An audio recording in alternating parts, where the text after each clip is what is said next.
and welcome to the 431st Imagine Greater Buffalo program and another virtual Imagine lecture hosted by our wonderful Buffalo and Erie County Public Library. Thanks so much for joining us today. This program is created by the Center for the Study of Art, Architecture, History, and Nature, or C-SAAHN as I pronounce it, and ImagineLifelongLearning.com. Now, we're going to start with our speaker shortly, but first a little housekeeping. Everyone watching will be muted during our speaker's presentation, which will last about 15 minutes. We'll have plenty of time for questions at the end. So if you do have a question, please type it into the chat box and we'll get to as many as we can. This program is being recorded. You'll be able to watch it again and later on the library's Facebook and YouTube channels, and perhaps share the link with your friends and networks. As a reminder, we plan to be here on Zoom every Tuesday at 12:30 p.m. with a great lineup of local speakers. Now, every year in September, we welcome someone from the Buffalo and Erie County Public Libraries to provide updates on library services and happenings. And I'm happy to say that today marks the one-year anniversary of this program as a virtual program. Today, I'm pleased to introduce our featured speaker, Dorinda Darden. Dorinda is the Assistant Deputy Director of Public Services for the Buffalo branches for the Buffalo and Erie County Public Library System. Her title is going to be Libraries Are More Than Just Books.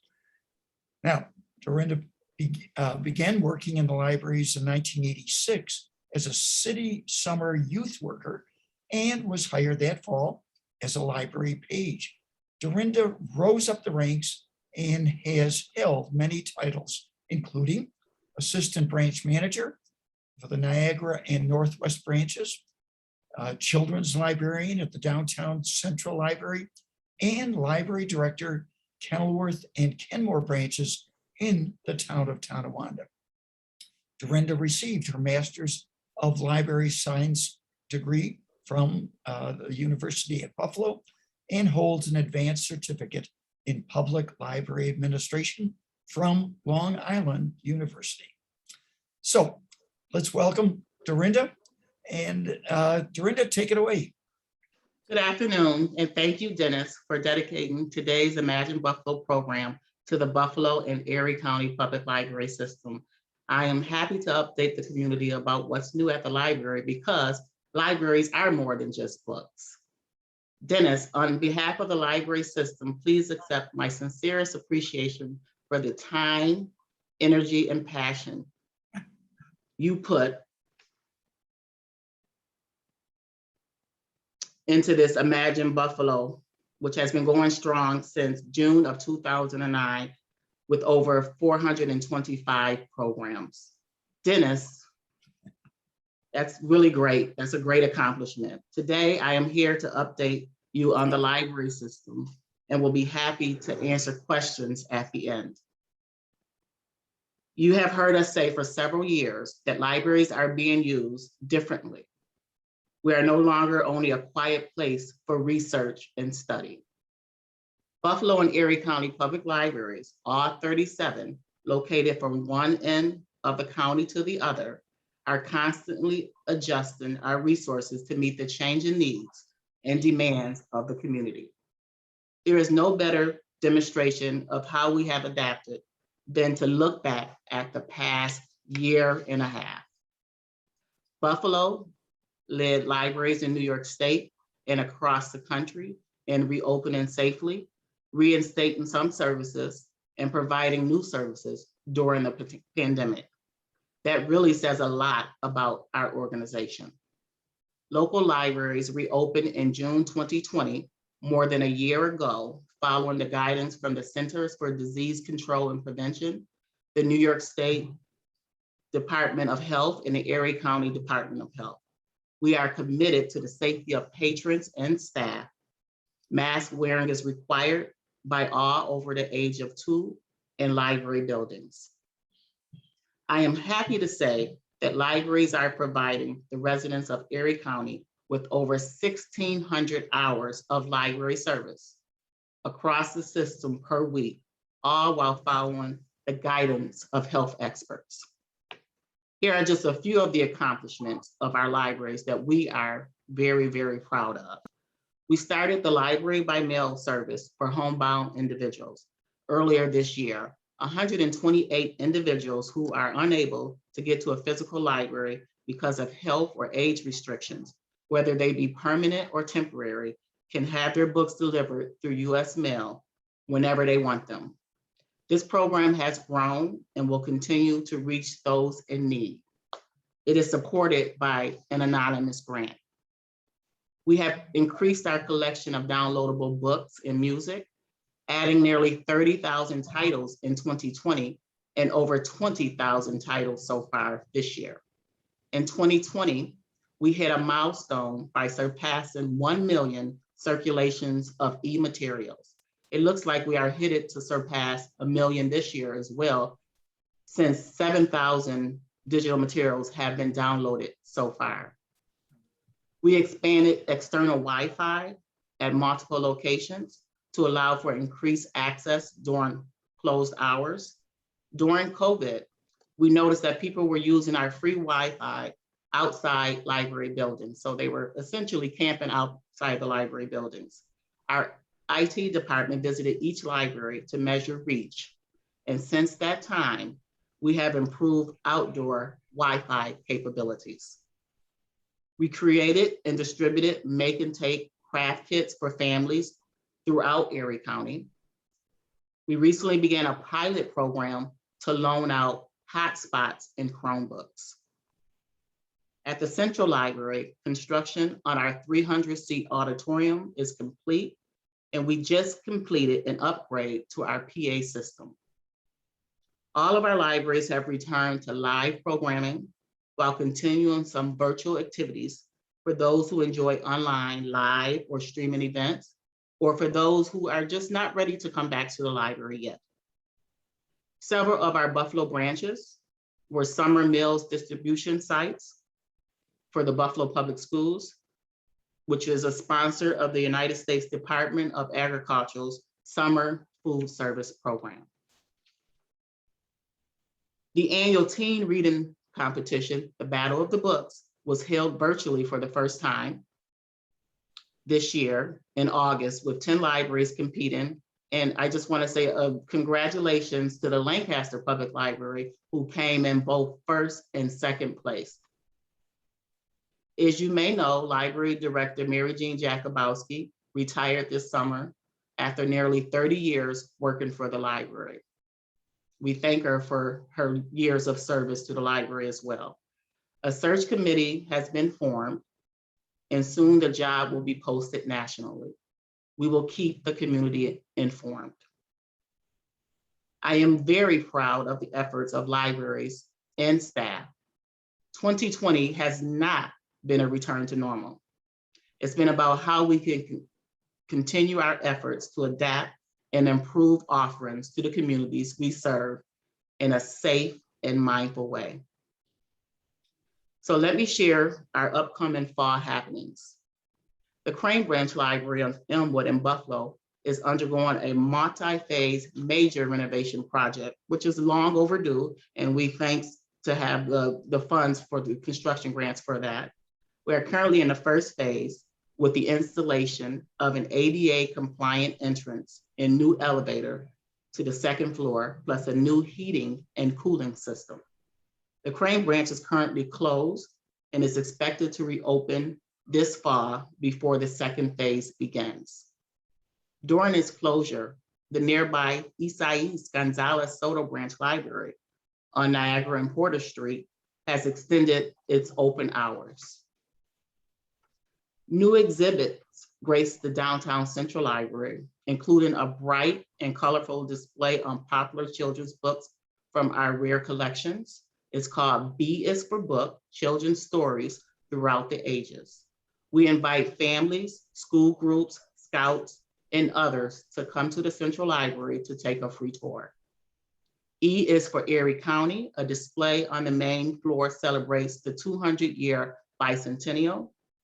A 9/11 memorial poster exhibit designed by the 9/11 Memorial in New York City can be viewed through the end of September. And reproduction images from the John James Audubon's quadrupeds collection of prints featuring four-footed mammals with beautiful, brightly colored and accurately painted images. Along those lines, the library system website, www.buffalolib.org, features so many resources, including 3D, 360-degree virtual exhibit.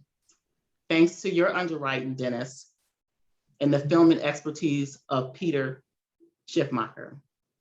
Anywhere in the world, one can go online and take a walking tour of the Mark Twain Room here in Buffalo, which houses the original handwritten manuscript of the Adventures of Huckleberry Finn.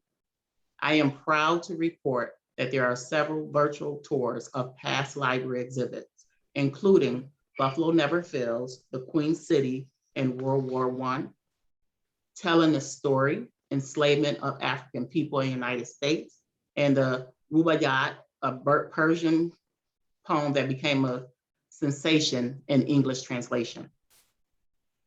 One can also view the rich collections of Buffalo history from our popular 2017-2018 exhibit called Building Buffalo. Programming highlights in partnership with community groups include these upcoming in-person programs. The Buffalo Baby and Toddler Expo, presented by EPIC, takes place at the Central Library on Saturday, October the 2nd. An Erie County Department Career Fair will be held at the Central Library in late October. A handful of career support classes are being offered, such as fundamentals for a successful job interview and how to write a resume, which will take place both virtually and in person throughout December. Indie Author Day, a day of discussion for local authors and those considering writing a book.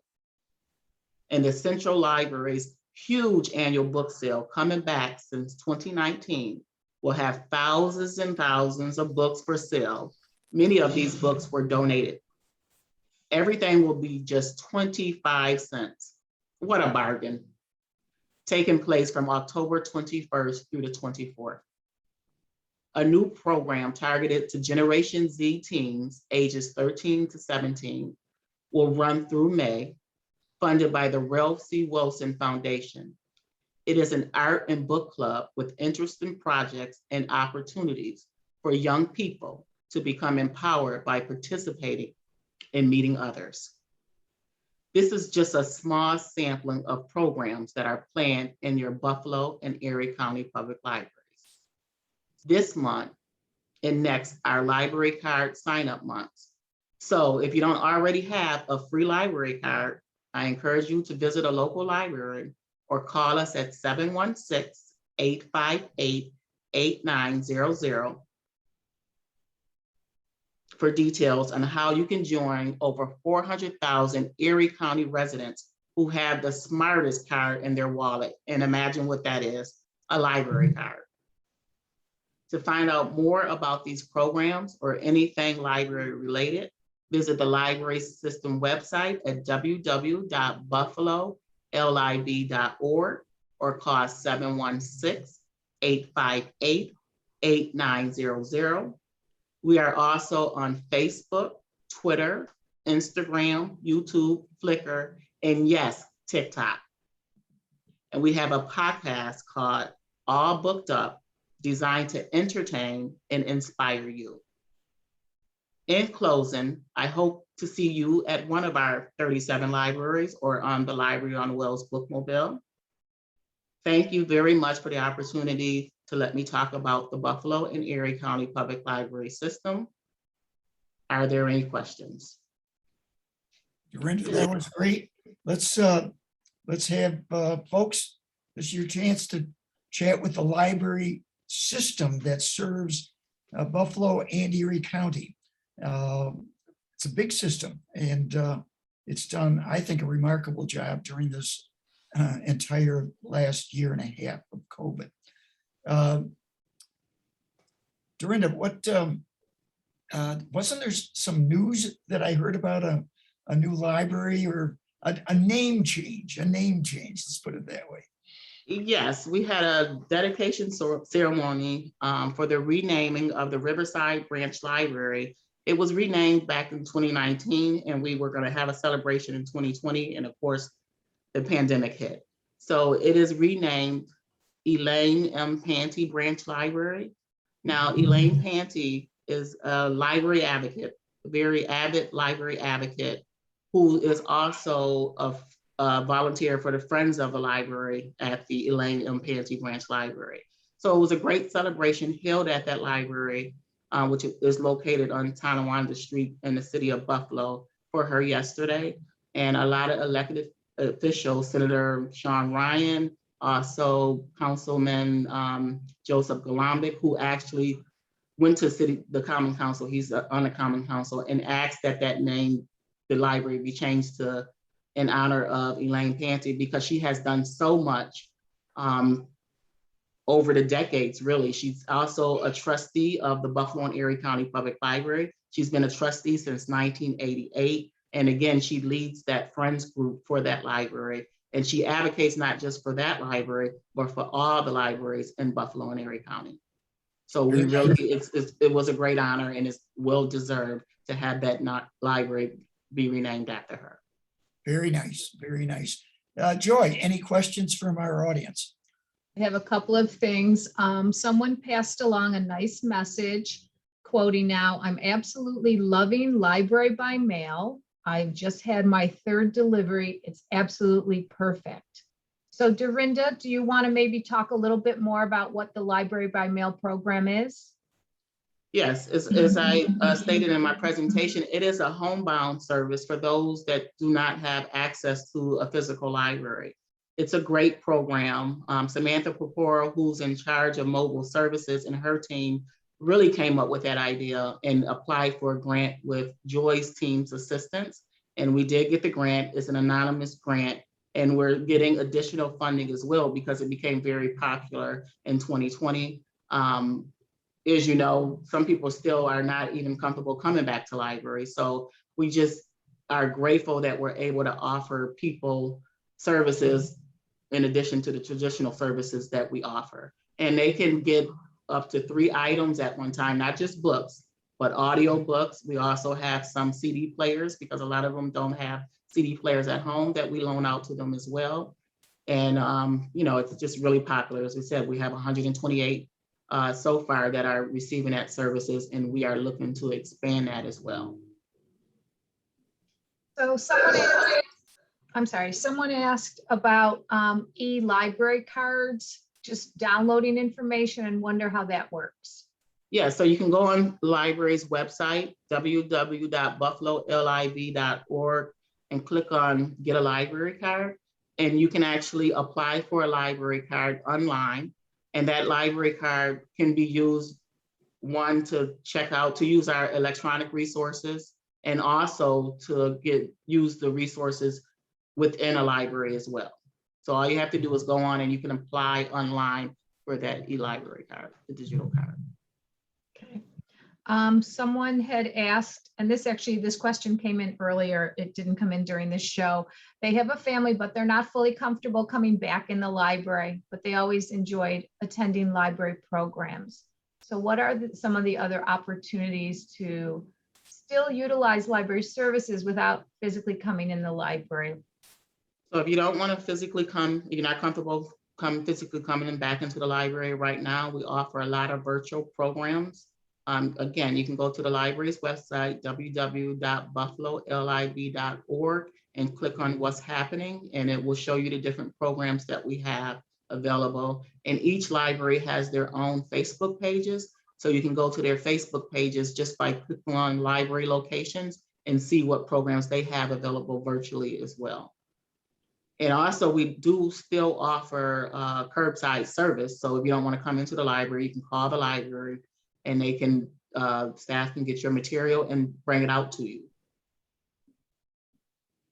One of the great things that libraries offer include, every month there's some type of celebration. So right now it's Hispanic Heritage Month. And a week ago, tomorrow, the library actually had the kickoff for Hispanic Heritage with dancers and speakers, and it was just a great time.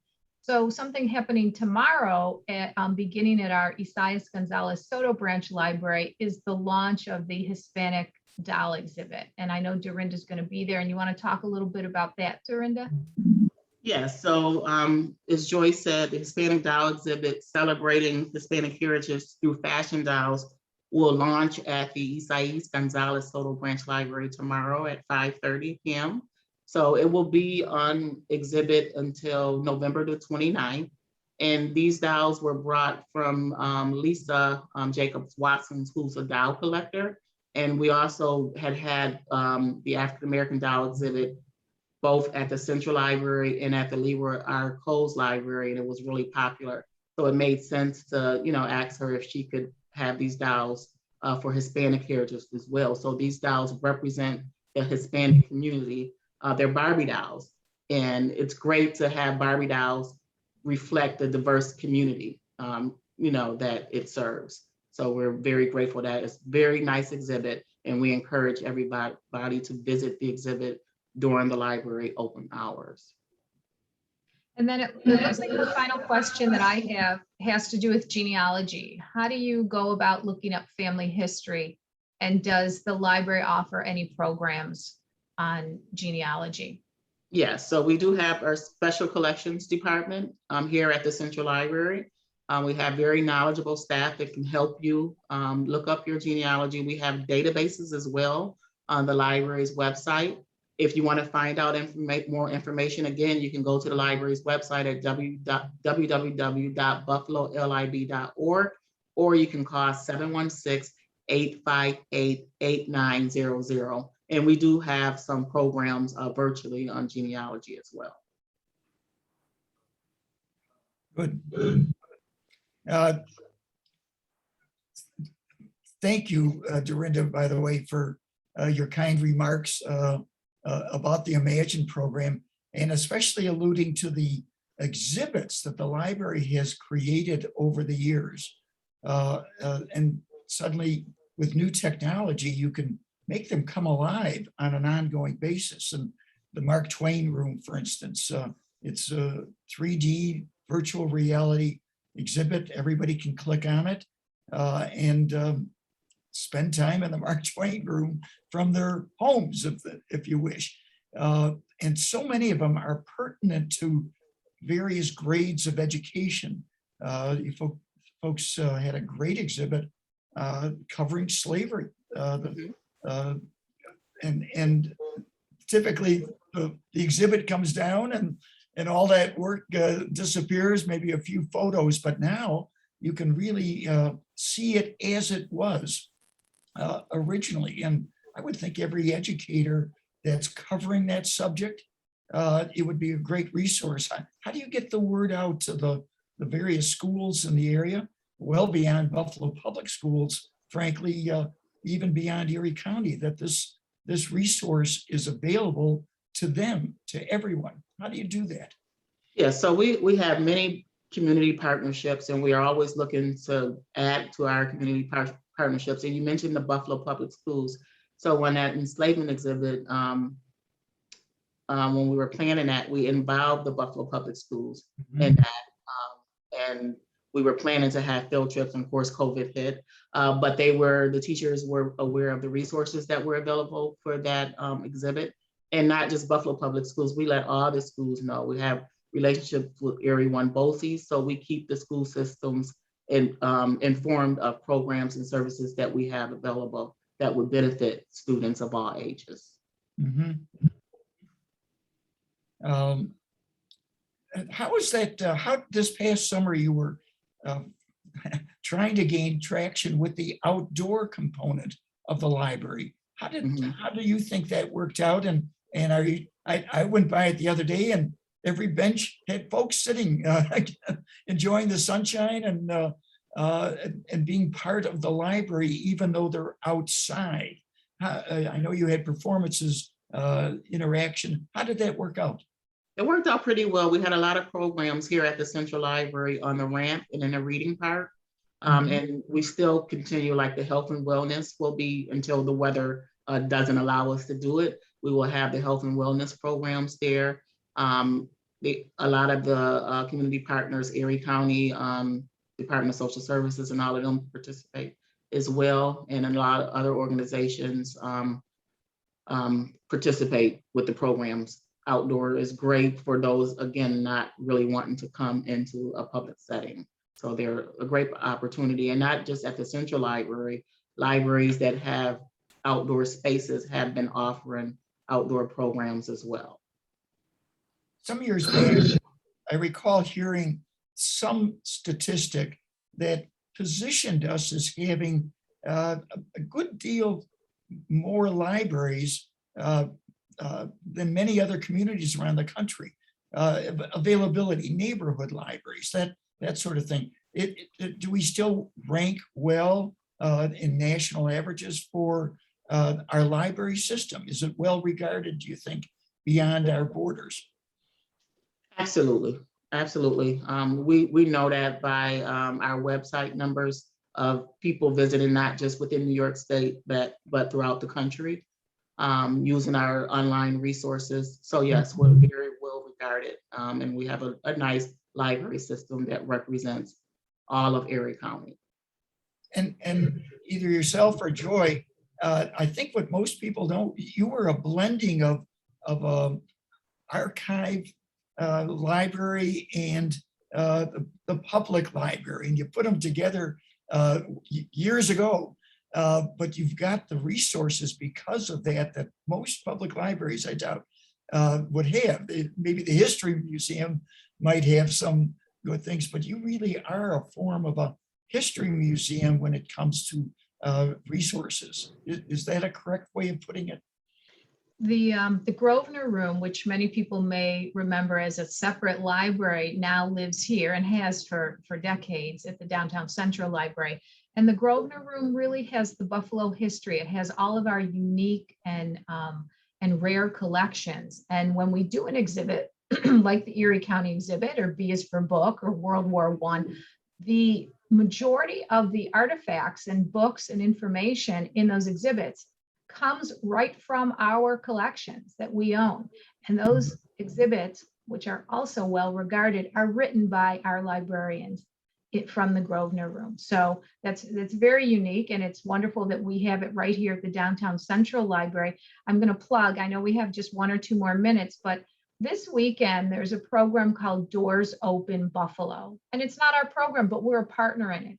If you come to the Downtown Central Library at 1 Lafayette Square, we are kind of the hub for these tours that are taking place in some 30 different buildings throughout the community. There are, it's an independent tour at your own pace, but we will be offering at the Downtown Central Library tours every half hour starting at 10:30 in the morning.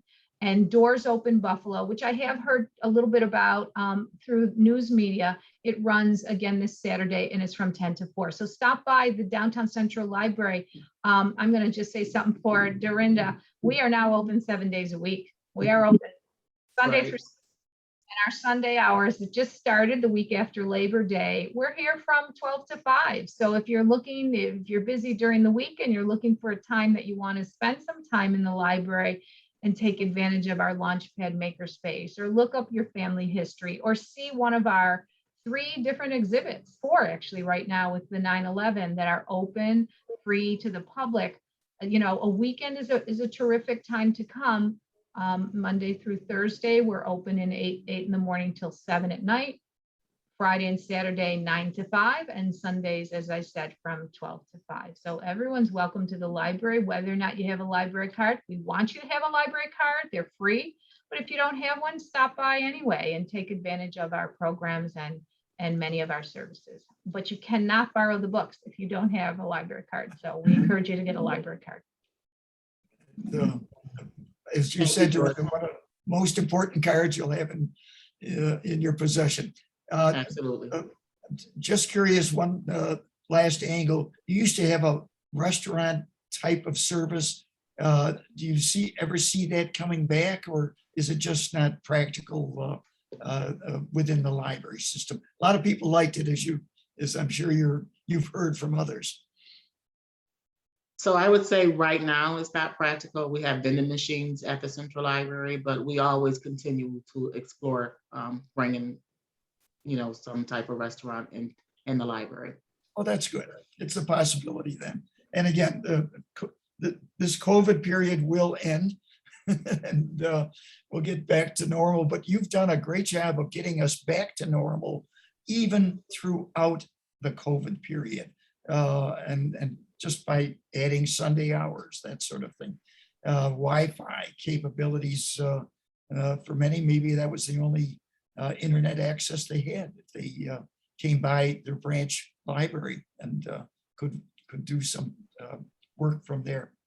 So anything else to finish up with? The final last words, Dorinda? Yeah, I would just say we have a wonderful staff that's been great through the pandemic, and we appreciate everything that they have done to offer programs and services for our patrons. We really appreciate it. And thank you again for the opportunity to talk about the library system. Well, it's a great system to talk about, frankly, Dorinda. So, and again, they're hosting this program. And many other people seem to be very appreciative of it. So, Dorinda, thank you. And folks, thank you for being with us today. Join us next Tuesday at the same time, 12:30, when we will be talking with author Margaret Wooster, and she'll be discussing Buffalo's Outer Harbor State Park. Thank you. Thanks, Dorinda. I'm You're Dennis welcome. Thank you. Galucki. I'm Dennis Galucki. Folks, be well and have a good day.